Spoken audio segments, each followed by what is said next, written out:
not a whole lot of news. I had a number of large ministry groups that were expecting funding overnight last night. We don't have an update and will not have one until later today. My expectation is they are stalling until later in the week or first of the week. This coming week is just my guess based on what little happened in the banking world over the weekend, even though we had great expectations.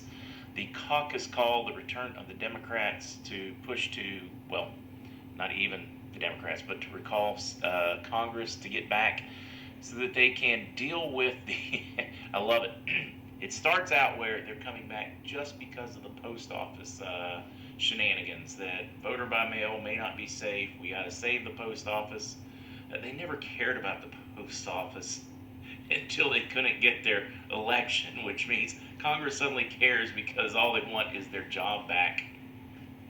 Then they decided, after catching a lot of flack coming in through the weekend, that they were going to add one other thing to that caucus.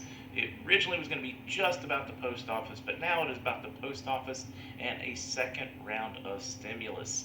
That caucus, that call happens at 11:30 this morning as they come back to deal with two topics: the post office and funding, and of course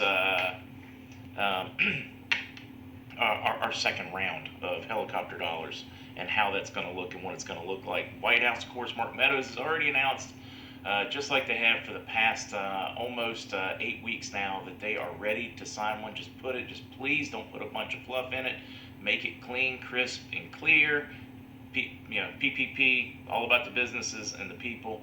And they've even said that after looking at the books, that they are ready to sign more money for the post office too. So that was interesting. And that's really it, guys. I mean, we look at the markets, they're going sideways. Metals continue to hold their value. Fiat continues to be weak. I mean, everything's in place for it. We just need somebody to pull the daggone trigger.